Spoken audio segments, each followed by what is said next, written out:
Good morning, everybody. Steve Olson here with the Peak Group, and I wanted to talk about something important today, that whether you invest in a Peak property or something else, I hope it's helpful. And I spend a lot of my time doing this, which is digging into rents. What should rents be when you're analyzing a deal? And, let's say that it's an already completed single family home. Maybe it's 20 years old and it's got a tenant in place.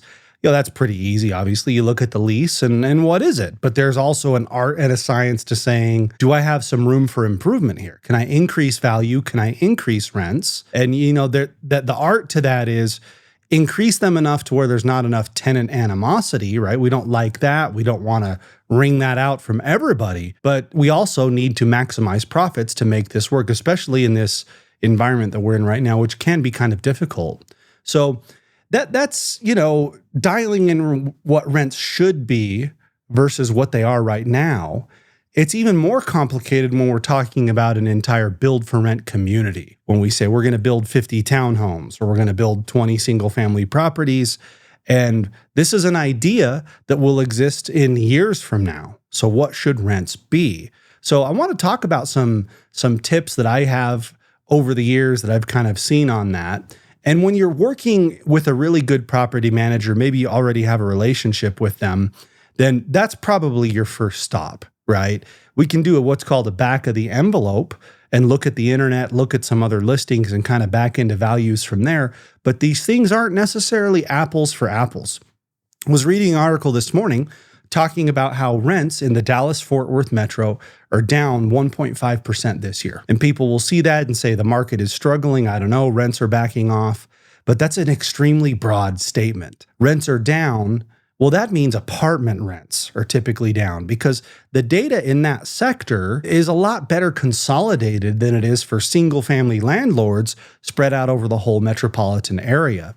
I get calls from CoStar and other brokers about, hey, what are your rents on this property? They're always trying to have that data to have a leg up for their clients so that they can get them into deals or they can effectively sell deals. So I think number one pointer for you is apples to apples.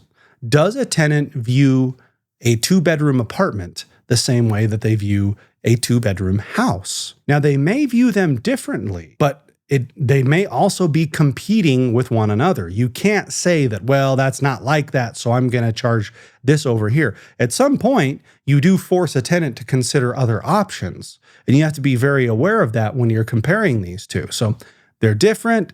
They do compete to a degree, but we can kind of back into it. So number one, like in an apartment, what are the amenities versus a house? Can you charge more for an apartment versus a house? I found that usually that you can, because that apartment might have a pool or it might have some light amenities, but it's going to have upcharges too. Whereas a single family home that you're just seeing advertised on Zillow might be on the market for $1,500, but what are the utilities? What are the other costs that the tenant is going to have on top of that? And purposefully, whether it's a Zillow listing or a listing on a website for a very professional, large property management company like Greystar, you've got to do some detective work to find out what is the real cost of the rents. I frequently notice teaser rates, for example, on websites that advertise rents. When you call the listing agent, well, we have a mandatory $50 a month amenity fee. Oh, and you want a parking spot. Well, that's $25.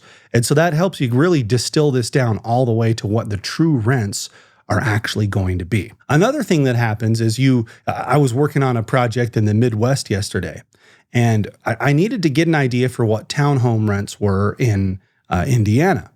So I Googled townhomes for rent in this city in Indiana, and a bunch of listings come up. I had to do the same thing. I had to check, does this have amenities? Is there an HOA? How close is it to this? How close is it to that? What are the advantages in location and finish? And right, you got to distill that to the most comparable property that you possibly can. But another little trick that I've noticed, and you can do this especially on Zillow, is you can notice how many views a property is getting. Let's say I'm a single landlord and I put a property up for rent, and it's on Zillow, because a lot of rent sites syndicate out to Zillow and other services like Rentler and a few others that I know of. You put it on the market for $2,000 a month, right? And you can check typically in their settings in Zillow and research how to do it, but I have it set up on my computer. How many views is that listing getting? If it's been on there for 30 days and it has 6 views, people are automatically ruling that property out when they go to look at it as a rental option. $2,000 is too expensive. Because oftentimes we fall into this logic of, well, that guy's advertising this. Well, that guy might be an idiot, right? You have to take that into consideration. Whereas if something has been on the market for 3 days and has a couple of hundred views, that person's on the money, right? They are where the market is responding actively to that. I was speaking with a property manager on a duplex that I own this morning, and the tenant just moved out. We're going through, we're doing the make-ready inspection. I'm probably going to have to spend $2,000 in paint and some light maintenance. They left it in pretty good condition, but they were there a while. So it does need a refresh. And she told me that the market right now is $1,425 a month. And they're going to pre-market while we do this make-ready work. And if we get lots of calls and lots of views in the pre-market, hey, $1,425 is going to work.